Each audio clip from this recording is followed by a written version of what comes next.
Muy buenas, otro día más, con un nuevo caso que cuando lo leí me pareció espeluznante. Yo había escuchado algo, pero la verdad nunca, bueno, como yo creo que no se le ha dado mucho bombo a este caso, nunca había ahondado en él.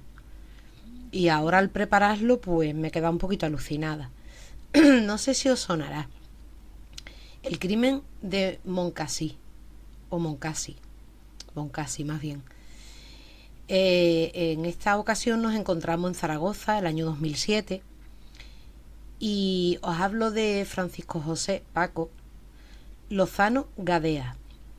Era un albañil natural de la localidad zaragozana de Ariza. En su domicilio de la capital aragonesa. Perdón. Se encuentra un cadáver.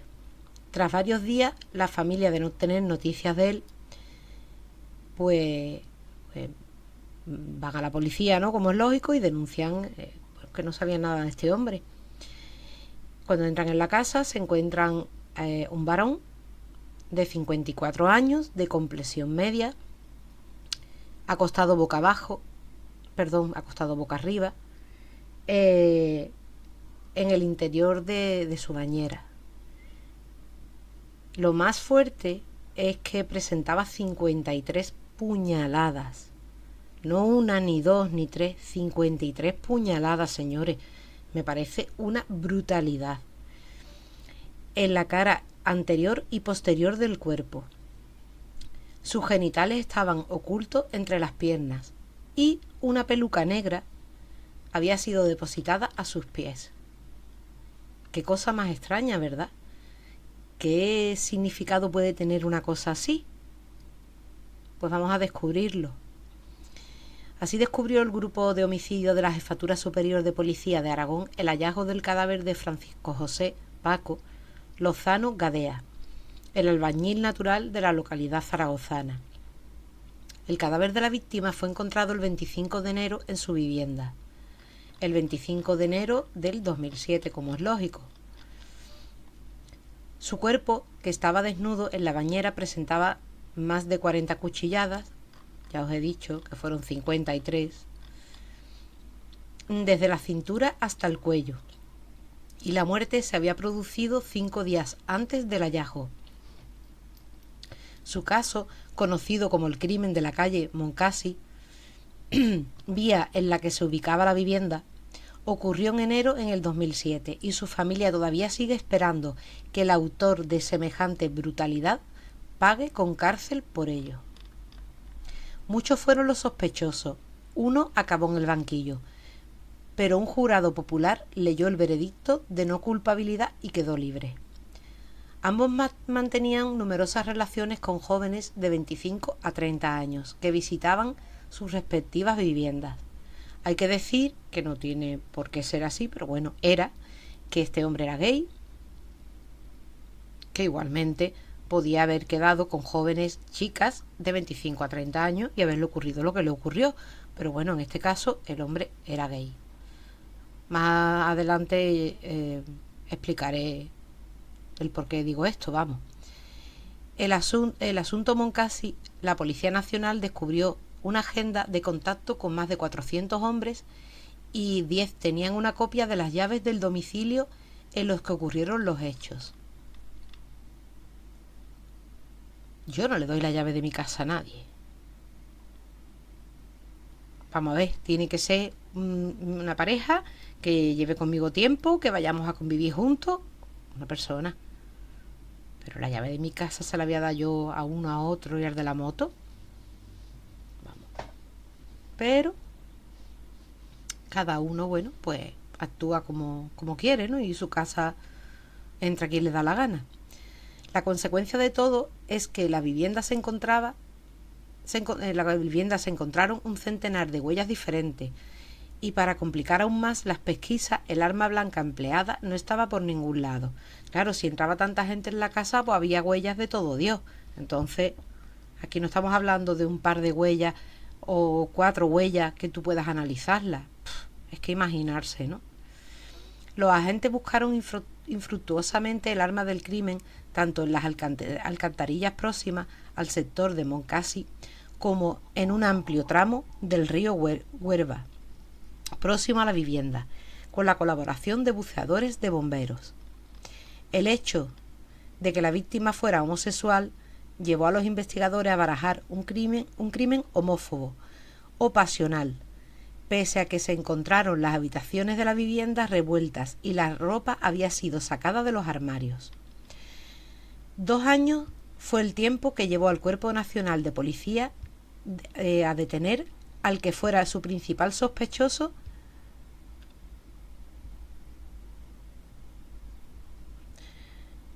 que yo no sé al final si lo detienen o no lo detienen, porque este caso es un poco lioso. Vamos a ver. Ahora os hablo de Francisco Lozano Agustín, de 39 años, ¿vale? Casado, con una hija y esperando otra. Negó en primer momento que fuera homosexual y explicó tanto a los agentes como a su familia que lo único que había tenido con el fallecido había sido un encuentro para saber lo que era. Fue en 2006, meses antes de encontrar a este hombre asesinado, vamos. Lo que hicieron, según declaró, fue masturbarse mutuamente, si bien le causó asco, por lo que aseguró que no volvió a mantener relaciones con él y que ese día abandonó la vivienda de la víctima tras darle un empujón. Los informes policiales indican que se cruzaron 61 mensajes entre esa fecha y la del crimen. Dieron con él tras analizar el teléfono móvil de la víctima. De esta forma fue como dieron con este hombre, claro, no, porque por amor al arte no van a dar con él. Era una época en la que no había WhatsApp, sino mensajes cortos de texto a través de SMS. Ambos participaban en el servicio de contactos de una televisión local. El 22 de enero del 2007, el sospechoso mandó a la víctima 4 mensajes en los que le proponía quedar. Este le respondió poco antes de las 7 de la tarde. A la noche te espero. ¿Qué ropa me pongo, amor? Lozano Gaceo moría desangrado a las 3 horas de la siguiente madrugada. Que, a ver, que no tiene por qué haber sido este hombre, pero qué casualidad, ¿no? Os voy a contar de la autopsia del fallecido. Lavado, recolocado en la bañera y con 53 puñaladas por todo el cuerpo. De esta manera han descrito los forenses cómo se encontraron el cadáver de Francisco José Lozano Gaceo en su domicilio de la calle Moncasi en Zaragoza. Asimismo, han destacado la brutalidad, la hazaña con la que la cosieran a puñaladas, ya que del total de agresiones, 53, unas 10 fueron vitales. Especialmente han afirmado que Lozano Gaceo estaba vivo mientras lo acuchillaban, hasta que una de ellas, supuestamente de las últimas, le partió el corazón por la mitad, lo que este hombre no tuvo que sufrir. Y yo pienso, porque está claro que no me he visto en una situación así, ¿no? Pero pensemos, aparte del sufrimiento, del dolor, ¿no? Y de saber que, bueno, porque te están matando. Enfrente, ¿a quién tienes? ¿Cómo tiene que ser ver que la persona que te está haciendo una cosa así la conoce? Porque en este caso la conocía. ¿Cómo tiene que sentirse una persona en ese momento? Yo creo que eso tiene que ser peor que el dolor de las cuchilladas, pienso yo. Bueno, pues el hombre llegó a enviarle varios mensajes el 24 de enero. Para la policía fue una coartada. Más aún cuando confesó sin la presencia de su abogado defensor. Yo creo que este hombre lo hace, o sea, lo asesina y después busca, porque sabe que se va a descubrir el cuerpo, ¿no? Porque la familia, pues, lo echará de menos y lo buscará en algún momento. Pues voy a mandarle varios mensajitos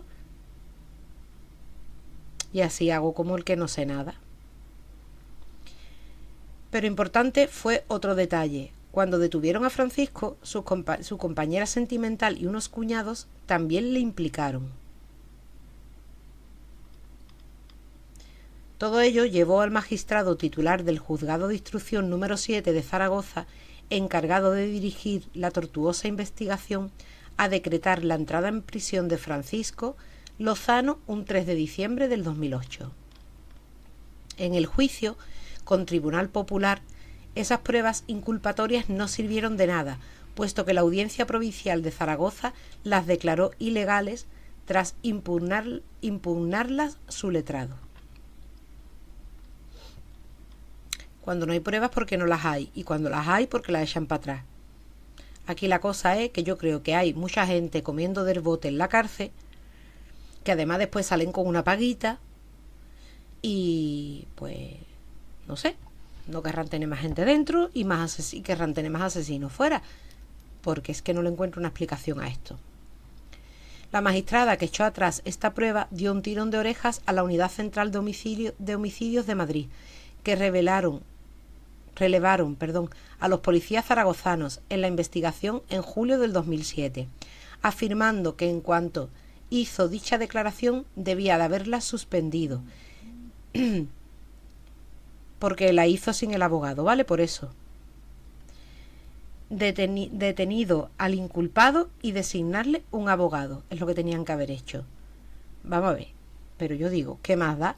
Si él quiere declarar sin abogado, allá él, ¿no? Todo el mundo tiene derecho a un abogado, pero si tú quieres declarar y no lo coges, tu problema es, ¿no? Ya sea porque no has hecho nada y te puedes meter en un problema, porque a lo mejor digas algo que te puede incriminar sin tú tener culpa de nada, o que seas culpable al 100% y no puedas escaparte de esas porque no sepas defenderte o inventarte lo que sea, o yo qué sé. Pero vamos, que el que tú no cojas a un abogado, yo creo que la culpa la tienes tú. No por eso hay que echar para atrás las pruebas que haya. Digo yo, vamos, no sé. Al no hacerlo se concluyó su derecho a la defensa. No, si aquí todos los asesinos tienen derecho. Las víctimas ninguno. Ninguno. Durante el juicio no pudo tratarse esta cuestión, pero sí sobrevoló. Quedó ahí. Los policías afirmaron que Francisco, fue el único que afirmó haberse vestido de mujer, haber llevado una peluca. Esta apareció a los pies de la víctima y que sintió asco y humillación por realizar relaciones homosexuales. Nunca le pusimos la imagen completa del cadáver, solo la cara, y nos describió cómo estaba, dijo uno de los investigadores. A ver, si tú no lo has visto, ¿cómo vas a saber lo que no estás viendo si no has estado allí? Cuando sabes más de lo que te están enseñando es porque lo has vivido, ¿no? Es que yo qué sé, yo creo que aquí las pruebas son bastante claras, pero yo no entiendo, vamos. El acusado reconoció ante la policía haberse vestido de mujer y haber llevado una peluca durante su cita con la víctima. Por contra, el acusado, que afrontó 18 años de prisión, aseguró que le presionaron durante las sucesivas declaraciones para que dijera que era el autor de los hechos, llegando incluso a insultarle y a asegurarle que tenían suficientes pruebas contra él. Una declaración similar hizo los familiares, que le habían señalado durante la vista oral. Afirmaron que testificaron bajo la amenaza de ser encartados por encubrimiento y que afirmaron las confesiones sin leerlas. Yo no me lo creo. Otros sospechosos. Los investigadores tuvieron una larga lista de sospechosos. Uno destacó especialmente porque su huella palmar apareció impresa sobre la pared del baño y encima de la bañera en la que fue encontrado el cadáver. Era su vecino del piso de arriba, también homosexual. En un primer momento no lo localizaron porque estaba en Londres. Pensaron incluso que había huido, si bien lo acabaron descartando porque era zurdo y la huella era diestra. Pero no fue el único. Destacó un adolescente que también quería romper con Paco y que la tarde previa al crimen cruzó 15 llamadas de mensaje con este. En algunos, la víctima le decía que iba a ayudarle a salir del armario, lo que llevó a la policía a pensar que pudo haberlo matado para evitar que se enterasen que era gay. El joven afirmó en el juicio que nunca quiso hacerle daño, porque pretendía decirle a sus padres que era homosexual. El tercero fue un padre de familia, que hacía escapadas los domingos por la mañana para ver a Paco y cuyo dactilograma estaba impreso en un grifo, porque la vida rutinaria y hogareña que llevaba entre semanas no casaba con un crimen cometido de madrugada. La consecuencia de todo fue que el 29 de noviembre del 2010 un jurado popular acabará dando la razón al abogado José Luis Melguizo, que es el abogado de Francisco, quien defendió que no había suficientes pruebas directas o indirectas como para incriminar a su cliente. Que yo creo, de todo lo que la policía más o menos había investigado y los sospechosos que tenían, yo creo que era el más probable, vamos. El chavalito,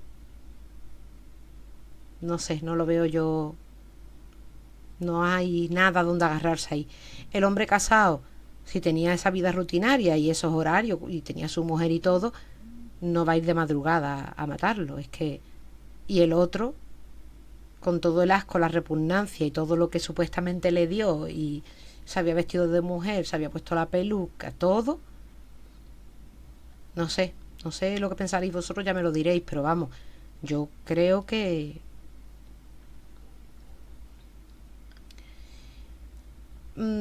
pues eso, el abogado decía que no había suficientes pruebas, ¿no? Entre otras cosas, alegó que muchas de sus lagunas mentales se debían a un accidente de coche que le dejó secuelas neuronales. A mí me hace una gracia lo que los abogados buscan para salir del paso, para quitar la culpabilidad de sus clientes, ¿no? Tras quedar libre, Francisco no pudo evitar entre lágrimas apretar las manos de los 9 miembros que no le condenaron a prisión. O sea que al final parece que entraba, parece que no entraba en la cárcel, parece que sí, parece que no, parece que no, parece que sí. No cumplió condena. No cumplió condena y nadie cumplió condena por el asesinato de 53 puñaladas a este hombre. A mí el tema de la investigación me encanta, pero muchas veces me quedo un poco a cuadro, porque ¿qué? Y ya pasó y pasó, y ya este caso ya murió con él, y no hay forma de dónde buscar más pistas, de dónde, no sé, nadie va a pagar por la muerte de esta persona. La investigación de este caso conmocionó Zaragoza porque recordó lo ocurrido 10 años antes por el profesor griego Antonio Caparroso, de 51 años. Antonio Caparroso Ibáñez fue asesinado a los 51 años en el interior de su vivienda en Zaragoza. Fue el 9 de abril del 1997, día en el que el Instituto Medina Albaida se quedó sin uno de los profesores más queridos y respetados entre el alumnado. Su pasión por Grecia no solo le llevó a dejar su anterior trabajo al frente de la consejería del Hotel Goya y hacerse catedrático, sino a irradiarla entre unos estudiantes que le elegirían con los ojos cerrados. Era el que organizaba el viaje de estudios. Su muerte violenta hace crecer la lista de los crímenes sin resolver en Aragón. El grupo de homicidio de la Jefatura Superior de la Policía de Aragón trabajó con varias pistas e incluso llegó a dibujar un perfil del sospechoso, pero la multitud de huellas halladas en la escena del crimen impidieron determinar con exactitud quién fue el autor. Los investigadores se afanaron en los ambientes gays de la ciudad que frecuentaba la víctima y un joven que se prostituía llegó a ser detenido. Quien descubrió el cadáver cosido a puñaladas de Antonio Caparroso fue su hermano. Minutos antes había recibido una llamada en la dirección del centro escolar ante la extrañeza de que el profesor de griego no hubiera acudido a su puesto de trabajo. No era habitual en él, por lo que la alarma pronto sobresaltó entre la familia. Le podía haber pasado algo y que nadie se hubiera enterado, porque vivía solo en su piso. Unos temores que se confirmaron, pero de la peor forma. Nada más llegar vio que salía sangre por debajo de la puerta, de acceso al domicilio, y al abrir se encontró el cuerpo de su hermano detrás, completamente ensangrentado. Rápidamente llamó a la Policía Nacional, que se personó en el lugar y que pudo observar que los cables de teléfono habían sido arrancados y que la vivienda estaba totalmente desordenada. Un hecho que pronto hizo pensar a los agentes que el móvil que había detrás pudo ser un robo violento, si bien la puerta no estaba forzada, por lo que la víctima abrió voluntariamente a su criminal. O le conocía o se fió de él, pero le abrió vestido con el pijama. Nadie escuchó nada aquella noche, ningún ruido extraño alertó al vecindario de la comunidad cercana al Camino de las Torres. Tampoco sospecharon nada las últimas personas que lo vieron con vida. Fueron los responsables del bar Claudia, donde Antonio Caparroso se tomó una copa antes de ir a su casa. Fue sobre las 11 de la noche, tras disfrutar de una cena con sus amigos. Su madre, de la que cuidaba por estar en una silla de ruedas, había fallecido 2 meses antes, por lo que había cogido por costumbre comer o cenar fuera de casa. La autopsia realizada al profesor de griego reveló que hubo ensañamiento. Hombre, es que después de 50 y tantos puñaladas, si eso no se le dice ensañamiento, ya me diréis vosotros, ¿no? La víctima recibió una 30 de puñaladas entre el abdomen, tórax, cuello y en la cara, que no le provocaron una muerte inmediata, sino que se quedó moribundo detrás de la puerta de la vivienda. No había mantenido relaciones sexuales. Una forma de actuar que llevó a Homicidios a barajar la hipótesis de un crimen pasional, sin descartar, por supuesto, el robo. El hecho de que a esa hora de la noche Caparroso abriera la puerta en pijama hizo pensar a los investigadores que la víctima y agresor se conocían o habían concretado una cita. Yo tiro más porque se conocían, porque una cita no recibes tú en pijama, aunque estés muy acostumbrado a estar con esa persona, ¿no? No sé, puedes ponerte el pijama después, pero al recibirlo. Las diligencias que practicaron permitieron determinar que el fallecido mantenía una relación sentimental relativamente estable con una persona, si bien esta situación no le impedía otros contactos más esporádicos, especialmente con profesionales de la prostitución homosexual en Zaragoza. Los encuentros tendrían lugar en la casa de la víctima, lo que hizo que científicos hallaran multitud de huellas dactilares que dificultaron la investigación, exactamente igual que ha pasado en el caso anterior. Es que este caso de Zaragoza, es que es lógico que el primero recuerde a este de 10 años antes, porque es que tiene mucha similitud. Todo ello gracias a un láser especial que fue trasladado desde la Comisaría Central de la Policía Nacional de Madrid a Zaragoza para el análisis de los vestigios. Ello derivó en una ingente identificación de sospechosos a los que fue llamado a declarar, si bien todos prestaron coartadas razonables. De todos, un joven gallego de 25 años llegó a ser detenido. Fue el único que se detuvo y el juez acabó poniéndolo en libertad.